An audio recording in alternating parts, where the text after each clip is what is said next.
প্রিয় ভিউয়ার্স, দেখতে পাচ্ছেন আজকে রাতের বেলা কিন্তু আম্মু তার সমস্ত কাজ শেষ করে বিফ রোল বানাতে বসলো। এই যে দেখতে পাচ্ছেন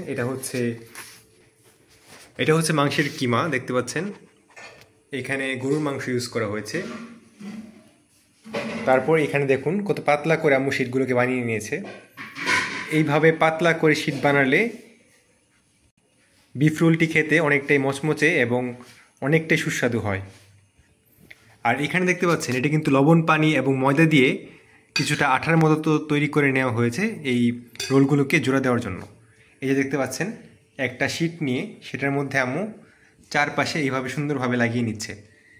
এরপর এইভাবে আস্তে করে জিনিসটাকে রোল করে এটাকে বিফ রোলে পরিণত করবে। যেহেতু এটার মধ্যে গরুর মাংস ইউজ করা হয়েছে তাই এটার নাম বিফ রোল। তো এই যে দেখতে পাচ্ছেন এইভাবে সুন্দরভাবে আম্মু ভাজটা করে নিচ্ছে। তো ভিউয়ার্স, এই যে দেখতে পাচ্ছেন এইভাবে সুন্দরভাবে আম্মু কিন্তু এই রোলটাকে রোল করে নিল। তো এইভাবেই কিন্তু মেনলি আম্মু বাকি রোলগুলোকেও তৈরি করে নেবে। সাথেই থাকুন, আপনাদেরকে ইনশাল্লাহ দেখাবো।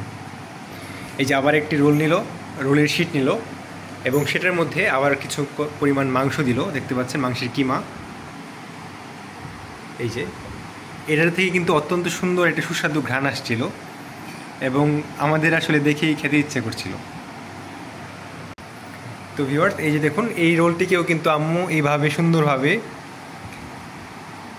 উল্টে পাল্টে ভাজ করে তারপর এই রোলটা কমপ্লিট হয়ে যাবে। এইভাবে জাস্ট রোল করে নিলেই এটা কিন্তু রেডি। তারপর জাস্ট তেলের মধ্যে ভেজে নিলেই খেতে অত্যন্ত সুস্বাদু এবং মুচমুচে হয়।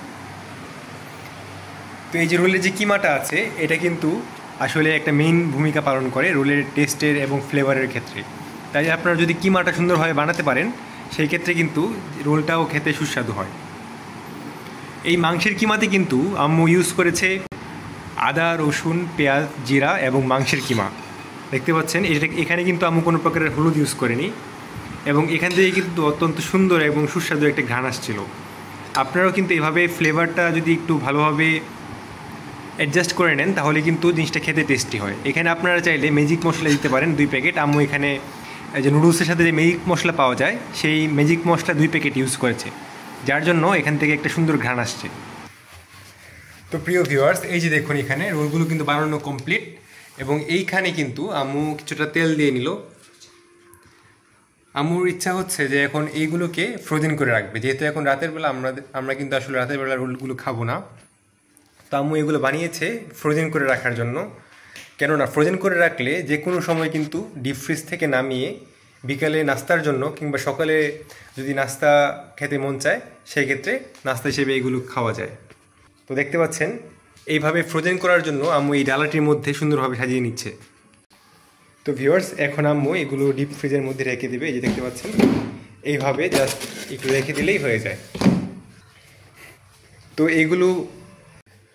এইগুলো কিন্তু ডিপ ফ্রিজে এভাবে ডালা ভরে রাখতে হবে এরকম কোনো শর্ত নেই।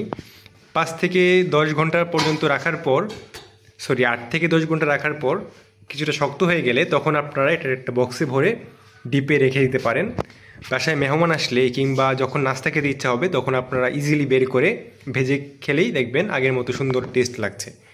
তো এটাই ছিল আজকের রেসিপি এবং আজকের ব্লগ। ইনশাল্লাহ আবারও হাজির হব নতুন একটি ব্লগ নিয়ে। আজকের মতো এই পর্যন্তই। সকলে ভালো থাকবেন। আল্লাহ হাফেজ।